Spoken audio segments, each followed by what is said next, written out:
감사합니다. 오후에는 좀 빠르게 불러주시기 바랍니다. 다 졸아요.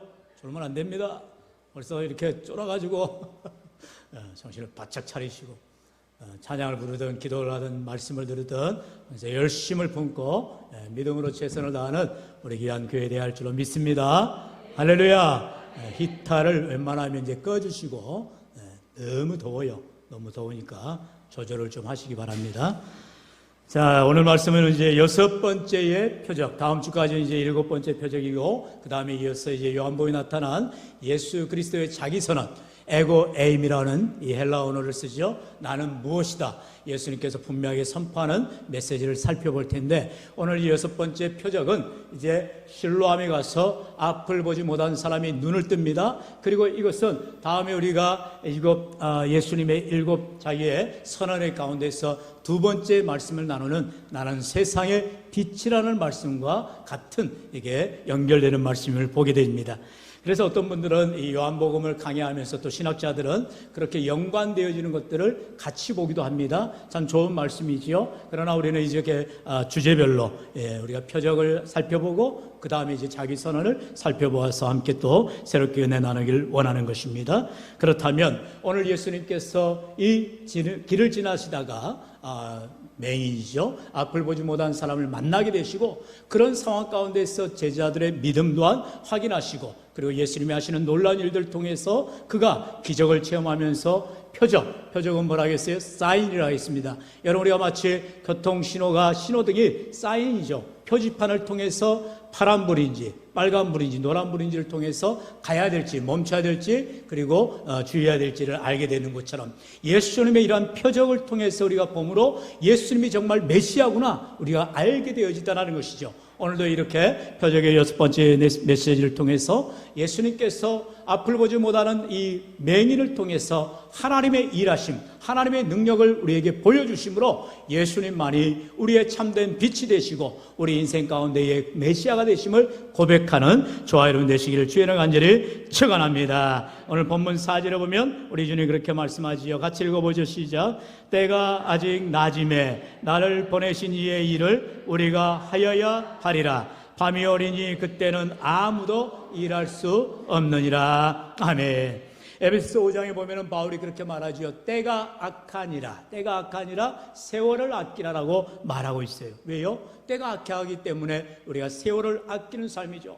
여러분 세상 사람들은 시간은 금이다. 그래서 시간을 쪼개면서 살아갑니다. 왜요? 자기가 돈 벌기 위해서 열심히 살아야 돈을 버니까 그렇게 말을 합니다. 그러나 성경에서 말하는 것은 왜 세월을 아껴야 되느냐? 우리가 성공한 삶을 살기 위해서도 우리가 어떤 부자 되기 위해서도 아니라 뭐예요? 때가 악하기 때문에 언제라도 주님이 오시면 이 세상은 이제 끝나는 것이니까 그 전에 우리가 늘 깨어서 주님을 잘 섬기는 믿음의 삶을 살아가는 거예요.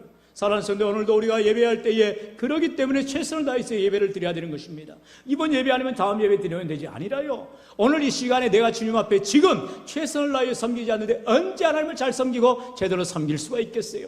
언제나 지금 내 믿음이 어떠한가 하나님은 나의 믿음을 지금 보기를 원한다는 거예요. 그러므로 여러분 힘을 내셔서 더욱 열심을 품고 주를 섬기시기를 축원합니다. 여러분 이처럼 우리 주님께서 때가 되면 아무 일을 할 수 없는 어둠이 온다. 다시 말하면 세상에 종말이 온다라는 거예요. 그렇기 때문에 아직 낮이니까 우리가 깨어있을 때에 열심을 품고 주를 섬겨야 된다고 말씀하는 거죠. 이제 그렇다면 이제 주님께서 그러한 일들을 어떻게 보여주시느냐? 오늘 본문은 1절로 2절에 그렇게 나오지요. 같이 읽어봅니다. 시작. 예수께서 길을 가실 때에 날 때부터 맹인된 사람을 보신지라. 제자들이 물어 이르되 라삐야 이 사람이 맹인으로 난 것이 누구의 죄로 인함이니까? 자기니까 그의 부모니까? 아멘.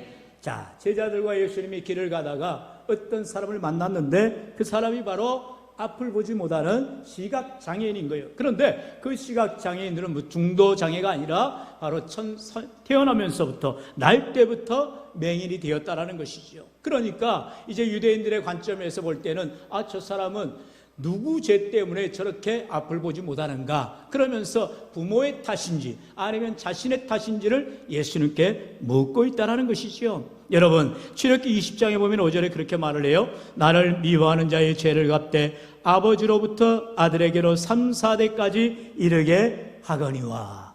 여러분, 우리가 성경을 읽다 보면, 그러니까 특별히 구약, 우리 지금 이제 사사기를 넘어가서 이제 각 성경을 계속해서 날마다 성경 읽다고 하고 있는데, 구약 성경 읽다 보면요, 막 등줄기에서 식은땀이 나요. 야, 이렇게 예수를 믿다가는 나 금방이라 죽겠네.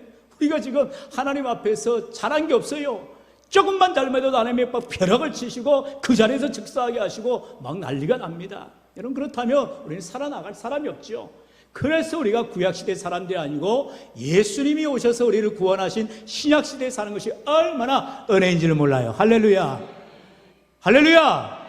여러분, 우리가 이스라엘 사람이 아니라니까요. 우리는 지금 이스라엘에서 우리가 한국인이잖아요. 구약시대에는 이스라엘 외에는 다 죽을 백성들이었어요. 이방인들은 다 죽어요. 예수를 믿지도 못하고 그들은 하나님의 택한 백성도 아니었어요. 그러니까 다 죽을 백성이었어요. 그런데도 그 당시에 이방인들, 롯이랄지 또 라합이랄지 하나님의 특별한 은혜를 받아서 선택받은 자들은 구원을 받죠. 이처럼 하나님께서 택한 백성, 하나님의 믿음으로 나오는 자들은 다 구원함을 받게 되는데, 유대인들은 이게 바로 선민의식이죠. 아이고, 우리의 조상은 아브라함이야. 그리고 우리는 뭘 해도 우리 하나님이 택하셨어. 우리를 구원받은 사람들이야. 그러면서 얼마나 자뻑, 그야말로 자신을 자랑하고 드러내고 교만하게 살았는지 몰라. 그러니까 예수님 시대에 와서도 여전히 바리새인들, 종교지도자들, 서기관들 얼마나 그들이 예수님을 갖다가 삿대질하고 예수님을 아주 이단시하고 예수님을 죽이기까지 하는데 앞장을 섰는지 몰라요.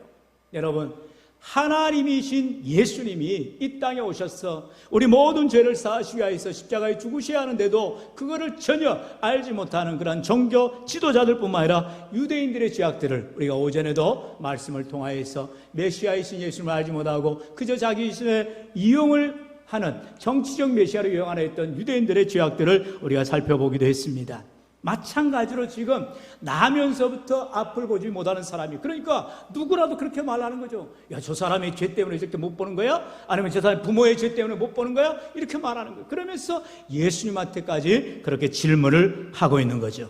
왜요? 방금 읽은 출애굽기 20장 5절의 말씀처럼 그 죄를 하나님께서 3, 4대까지 이르게 한다라고 말씀했다라는 거죠. 아버지로부터 3, 4대까지 이른다 했죠. 그러나 이 말씀을요, 우리가 바르게 알아야 된다는 거예요. 그 말씀은 뭐냐? 죄에 대한 경고의 말씀이라는 거예요. 죄가 이처럼 무섭다라는 거예요. 여러분, 죄가 유전되느냐? 그렇지 않죠. 죄가 왜 유전이 됩니까? 부모의 죄는 부모의 죄로 끝나는 것이고 자녀는 그가 지은 죄로 인해서 또 죄값을 받는 것이요. 그런 것이지 그 부모의 죄가 자녀에게 유산되듯이 이어져가는, 유전되는 것이 절대로 아니라는 것입니다. 경고의 말씀이라는 거예요. 그러므로 오늘은 우리가 이 말씀을 통해서 바르게 알아야 될 사실은 바로 에스겔서 18장의 말씀을 하고 있죠. 우리 20절로 22절의 말씀 저와 여러분이 교독해 봅니다. 제가 먼저 20절이고요. 범죄하는 그 영혼은 죽을지라. 아들은 아버지의 죄악을 담당하지 아니할 것이요 아버지는 아들의 죄악을 담당하지 아니하리니 의인의 공의도 자기에게로 돌아가고 악인의 악도 자기에게로 돌아가리라.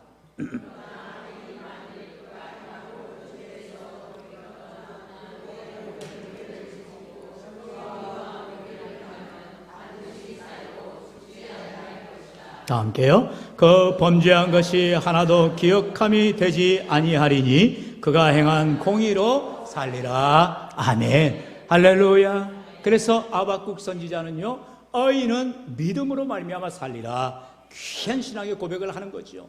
여러분, 우리가 믿어야 될 사실은 무엇입니까? 그 죄의 결과로 인해서 인생이 불행한 것이 아니라 우리의 삶 가운데에 하나님을 의지하지 않은, 결국 하나님의 말씀에 순종하지 않는 것이 불행이라는 사실인 거죠. 여러분, 지금 앞을 보지 못하여서 태어난 사람이라 할지라도 예수님을 만나게 되면 놀라운 역사가 일어나게 되는 것을 우리 주님께서 지금 보여주고 있다는 사실이죠. 여러분, 그렇기 때문에 오늘 우리의 삶 가운데에 내 형편이 어떠하든 간에 이거를 자책하고 스스로를 이렇게 불행하다라고 여기는 연약한 자들이 되어서는 안 된다는 거예요. 여러분, 세상 사람들은 다 그래요. 우리가 주위에 혹시라도 어려움을 당하면 아이고 먼저 저를 찾아. 그러면서 저 사람 도대체 뭔 죄를 졌길래 저런 일을 당하는가. 심지어 이런 생각들을 교회 안에서조차 성도들 가운데에도 갖는 경우가 왕왕 있어요. 그래서 우리 성도님들이나 교회 안에 어떤 일이 있으면 자꾸 안 밝히려 하는 거예요. 왜? 책 잡히기 싫으니까. 아니 도대체 왜 뭔 일이 있어서 저런 일 당하는 거예요? 여러분 아니라요. 왜 그래요? 여러분 예수님을 믿다가 내가 어려움 당할 수도 있고요, 문제 만날 수도 있는 거예요. 그러나 그것은 하나님의 뜻하신 바이기 때문에 그 일을 어떻게 내가 받아들이고 믿음으로 나아가느냐가 중요한 줄로 믿습니다. 여러분 예수를 믿는데 아무도 어려움 당치 않아요? 아무도 고난당하지 않아요? 그럼 예수님을 안 믿죠. 여러분 내 마음대로 다 될 것 같으면 누가 예수님을 믿어요? 욥을 보세요. 성경의 욥과 같이 정말로 답을 찾을 수 없는 인생이 또 어디가 있겠어요? 여러분 욥기에 보면 욥은 동방에 의인이라고 있어요. 하나님을 잘 믿는 사람이에요. 그리고 그는 부자였어요. 뭐 아쉬울 게 하나 없는 하나님의 백성이었습니다. 그런데 뭐예요? 원수마이가 욥의 믿음을 갖다가 딱 갈고리를 잡아서 낚아채리하는 거지요. 그러자 하나님께서 다 허락을 하는 거예요. 생명만 놔두고 네 마음대로 해와라. 이제 마귀가 순식간에 아들과 딸들을 다 죽여버립니다. 심지어 재산도 다 몰수하게 되죠. 그리고 심지어 욥에는 머리끝부터 발끝까지 다 악창이 나서 기와장으로 긁어야 말된 고통의 질병을 갖게 되는 것입니다. 뭐 때문에요? 하나님을 믿는 것 때문에. 그게 무슨 죄가 됩니까? 오히려 하나님을 믿는 믿음으로 나아가는 욥의 모습을 이제 욥의 친구들이 와서 위로하다가 오히려 욥이 너가 뭐가 죄가 있으니까 이런 거 아니냐. 여러분 세상 그래서 인과응보의 그런 말을 하는 것입니다. 원인이 있으니까 결과가 있는 거 아니냐. 여러분 신앙생활에 어디 원인이 있고 결과가 있어요? 하나님의 뜻하신 바가 있으면 지금 당장이라도 우리 주님께서 변화시키는 놀라운 역사가 일어날 줄로 믿습니다. 오늘 말씀이 그와 같은 일이에요. 예수님께서 지금 앞을 보지 못하는 맹인을 만났지만 그를 통해서 하나님이 하실 일들을 보여주겠다면서 실로암가에 가서 그를 씻어서 낫게 하는 놀라운 기적을 베풀어 주시더라는 거죠. 우리 3절 말씀 같이 읽어보죠. 시작.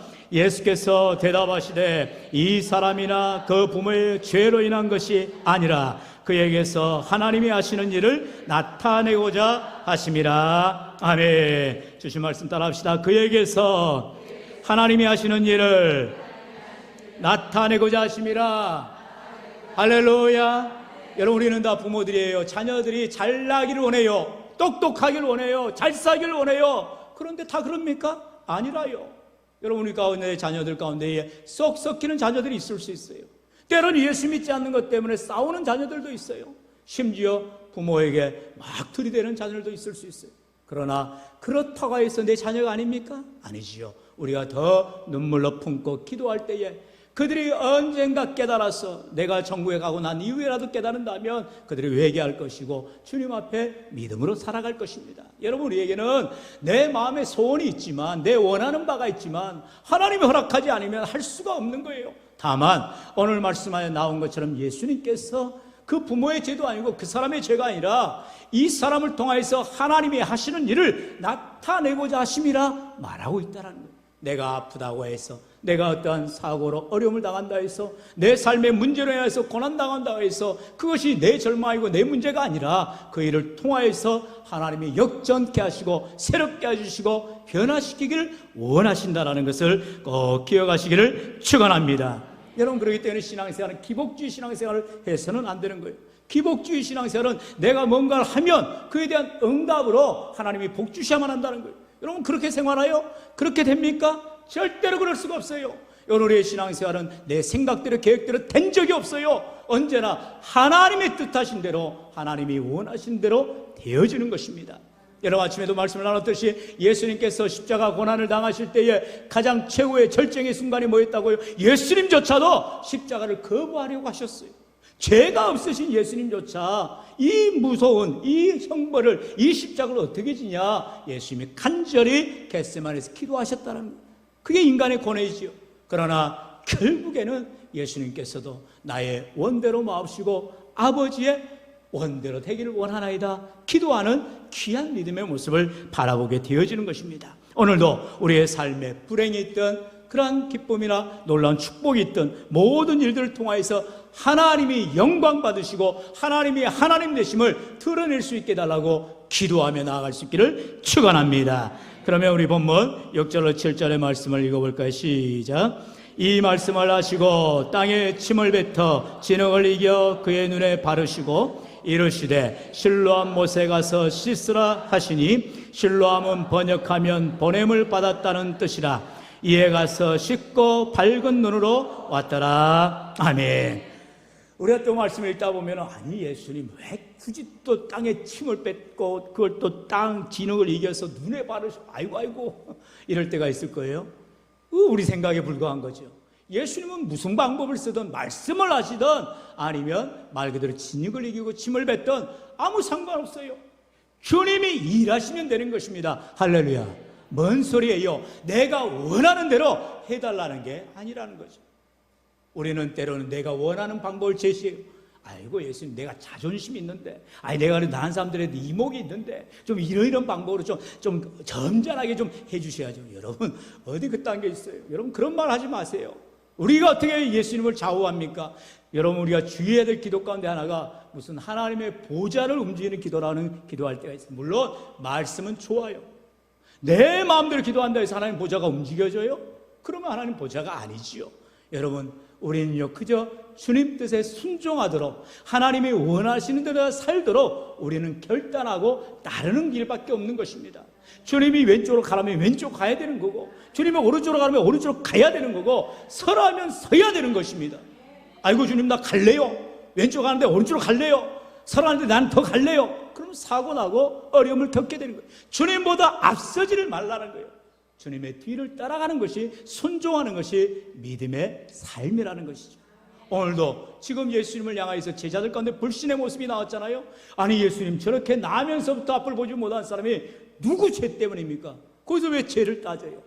하나님이 하시고자 하는 일을 나타내고자 하심이라 우리 주님이 말씀하시면서 깨닫게 하시고 저 사람이 이제 실로암에 나아가서 놀랍게 치유되는 역사를 보여주시더라는 것입니다. 오늘 우리가 생명의 말씀 앞에 나아갈 때 지금 실로암이라는 뜻이 무엇이냐? 보냄을 받았다라고 말씀하고 있지요. 보냄받은 사람의 삶을 살아가라는 것이죠.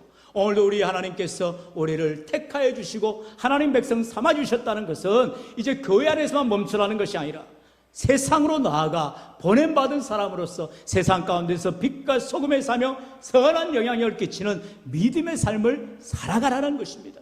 여러분 삶의 현장에서 얼마나 유혹이 많이 와요. 우리가 지난주에도 말씀을 하셨듯이 복 있는 사람은 악인들의 꾀를 따르지 않아야 되는 것입니다. 죄인들에게 서지 않아야 되는 것입니다. 오만한 자들의 자리에 앉지 않아야 되는 거예요. 그런데 우리가 그런 유혹이 온다는 거예요. 우리들도 사람이고 인간인지라 연약함이 있어요.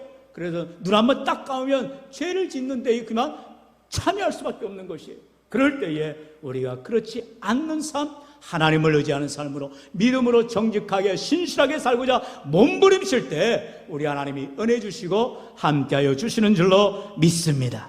오늘 이 시간 이와 같이 앞을 보지 못하는 사람이 실로암에 가기까지 얼마나 난관이 있었겠어요. 언제 눈을 떴다고요? 실로암에 가서 씻은 즉 눈을 떴다라는 것입니다. 그렇다면 지금 예수님을 만난 자리에서 진흙이 이어지고 그렇게 어줍지 않은 모습 아니겠어요? 얼마나 참 볼품없었겠어요. 그러나 그 사람은 믿음 하나 가지고 예수님이 실로암가에 가서 씻으라니 이제 주위 사람들의 도움을 통해서라도 실로암에 나아가는 것입니다.